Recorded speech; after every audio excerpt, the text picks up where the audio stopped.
जब हम यहाँ पर ईवीएम पकड़ाया, मैं उसका विरोध किया। उसके बाद ईवीएम यहाँ पूरे बक्सा निकला रोड पर, और यहाँ पर उसके बाद हम यहाँ पर हम पर लाठी चार्ज करवा। सासाराम रोहतास में ब्रजगिरी मतदान केंद्र में गणना केंद्र में वोट चोरी करते हुए पकड़ी गई गाड़ी आप सभी देख सकते हैं।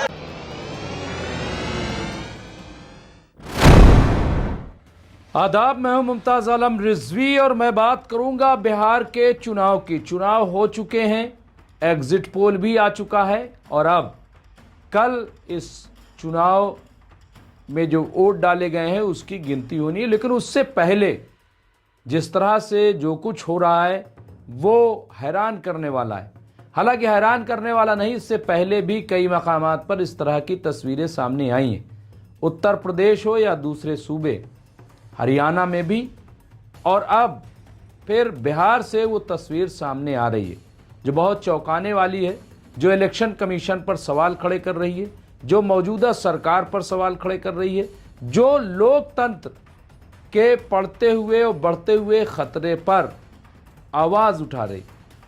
मैं बात कर रहा हूँ 11 को आखिरी पोलिंग थी, भरपूर तरीके से बिहार के लोगों ने वोट किया। बदलाव का वोट कहा जा रहा था, लेकिन जब एग्जिट पोल आया तो उसमें दिखाया गया, ज़्यादातर चैनलों ने दिखाया कि वहाँ पे जीत एनडीए की हो रही, यानी बीजेपी और जेडीयू गठबंधन की हो रही। इंडिया अलायंस हार रहा है। कुछ एक का चैनलों को छोड़कर बाकी सब ने यही नैरेटिव चलाया। तो क्या उसके पीछे था? अब यहाँ पे 4 कमेंट्स, 4 तस्वीरें सोशल मीडिया पे आई हैं जो मैं आपके खिदमत में पेश करना चाहता हूँ, और बड़ा सवाल है, सवाल उठाना चाहता हूँ। यहाँ पे आप देखिए, यह आईपी सिंह, उन्होंने सासाराम के मामले को उठाया है। सासाराम में जिस तरह से स्ट्रांग रूम से भरा हुआ ट्रक वहाँ पे मिला, उस पे सवाल उठाए जा रहे हैं। वहाँ जिन लोगों ने मुखालफत की, हंगामा किया, उन पे लाठी चार्ज होने की खबर है। लेकिन ये आया कैसे ये आया, मैं इसकी तफसील थोड़ा से बयान कर देता हूँ। अब यहाँ डिमांड की जा रही है कि डीएमएसपी को बर्खास्त किया जाए, इलेक्शन कमीशन से सवाल किया जाए, इलेक्शन कमीशन जवाब दे। अब सवाल यह है कि डीएमएसपी किसका है, कौन बर्खास्त करेगा, किसकी सरकार है, क्या कोई सुनने वाला है, क्या कोई इस बात को समझने वाला है, क्या लोकतंत्र की किसी को फिक्र है? किसी को नहीं, क्योंकि सरकार बन जाए बाकी चीजें भाड़ में जाए। अब यहाँ पे आप देखिए एक दूसरा, यहाँ आरजेडी, राष्ट्रीय जनता दल की जानिब से भी यहाँ पे सोशल मीडिया पे लिखा गया है, और यहाँ पे ये इल्ज़ाम लगाया गया है कि सीसीटीवी जो है वो बंद है। ये इल्ज़ाम है, और यहाँ पे 2 बजे से 3 बजे रात का पूरा मामला है। तो एक तरफ आप देखिए कि जो स्ट्रांग रूम है, जो वहाँ पे जहाँ पे गिनती होनी है, वहाँ पे सीसीटीवी कहीं बंद हो जाता है कहीं, और ये रात में हो रहा है, 2-3 बजे रात। आपको याद होगा उत्तर प्रदेश में भी इस तरह की तस्वीरें सामने आई थी। बाकायदा अखिलेश यादव ने प्रेस कॉन्फ्रेंस भी की थी, वहां पर भी ट्रक के पकड़े जाने का मामला सामने आया था। लेकिन ढाक के 3 पात हुआ, कुछ भी नहीं, कोई कुछ कर भी नहीं सका। क्या इस बार कुछ हो सकता है? क्या कोई कुछ कर सकता है? क्योंकि तस्वीरें फिर उसी तरह की सामने आ रही हैं। अब यहाँ पे आप ये देखिए कि शिकायत ये है कि रात में ड्राइवर को भगा दिया गया। तो ड्राइवर को क्यों भगाया गया? रात में ट्रक आने का क्या मतलब है? ये तमाम तस्वीरें ऐसा क्यों हैं? इसके अलावा तेजस्वी यादव जो अपोजिशन लीडर हैं, जो आरजेडी के लीडर हैं और जो मुख्यमंत्री के भावी उम्मीदवार हैं, उन्होंने भी मुजफ्फरनगर स्ट्रांग रूम का मामला उठाया और कहा कि यहाँ का कैमरा बंद किया गया है। तो कैमरा क्यों बंद है, क्यों बंद किया गया है, क्यों इस तरह की घटनाएं हो रही हैं, क्यों ये सब लिखा जा रहा है? और अब ये देखिए कि उन्होंने जो एक बहुत बड़ी बात की है और जो बात होनी चाहिए, उन्होंने कहा कि दरअसल देश को रक्षा और सुरक्षा में उलझा दिया गया है।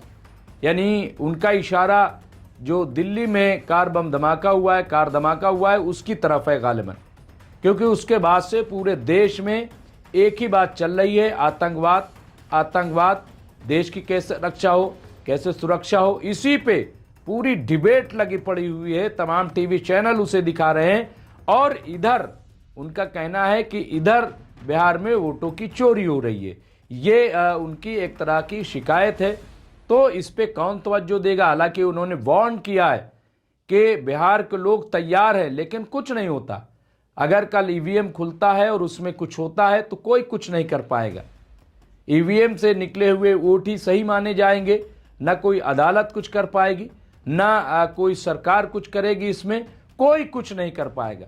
2-4 दिन चीख चिल्लाहट होगी, उसके बाद टाएं टाएं फिश, सब अपने अपने रास्ते, 5 साल का फिर इंतजार, यही होगा। इसके अलावा कुछ होने वाला नहीं है। तो क्या किया जाए इस टाइम? जो एक हंगामा है, सवाल ये है कि कोई करे तो करे क्या। इसी तरीके से कंचना यादव ने भी चुनाव आयोग को कहा है कि क्या ये डकैत आयोग है। ये उन्होंने इल्ज़ाम लगाया और वो इसी बुनियाद पे, क्योंकि ट्रक जिस तरह से लाए जा रहे हैं, जिस तरह से जो हालात हैं वो अच्छे नहीं हैं। तो ये जो सूरत हाल है, अलग अलग तरीके की तस्वीरें आ रही हैं। क्या ये माना जाए कि लोकतंत्र में कोई किसी की सुनने वाला नहीं? क्या ये जो आवाज़ें उठ रही हैं, जिस तरह की तस्वीरें सामने आ रही हैं, हाँ, जो एक हंगामा यहाँ पे खड़ा है, आप बताइए, शोर है। आप एक वीडियो देख लीजिए, मैं एक वीडियो पहले दिखाता हूँ। जब हम यहाँ पर ईवीएम पकड़ाया, मैं उसका विरोध किया। उसके बाद ईवीएम यहाँ पूरे बक्सा निकला रोड पर, और यहाँ पर उसके बाद हम पर लाठी चार्ज करवा। सासाराम रोहतास में ब्रजगिरी मतदान केंद्र में गणना केंद्र में वोट चोरी करते हुए पकड़ी गई गाड़ी आप सभी देख सकते हैं। जितने भी राजद कार्यकर्ता समर्थक हैं, सभी भाइयों से निवेदन है, मतगणना केंद्र पर मजबूती के साथ आप लोग डटे रहे। ये ट्रक देखिए, ये 3 घंटा पहले ये ट्रक अंदर गई है और इस ट्रक में बॉक्स भरी हुई थी, हम खुद देखे थे। तो ये आपने वीडियो देखा, थोड़ा सा वीडियो है लेकिन हंगामे वाला वीडियो है। आप देखिए, ये यूं ही तो हंगामा नहीं है। अगर एक ट्रक है, भले ही एक ही ट्रक है, मैं और की बात नहीं कर रहा हूं, लेकिन क्यों है, क्या वजह है, इसके पीछे क्या खेल है? आखिर इलेक्शन कमीशन जवाब क्यों नहीं देता? क्यों वो मौन हो जाता है? क्यों चुप हो जाता है? क्या इस तरह से लोकतंत्र चलेगा, लोकतंत्र बचेगा?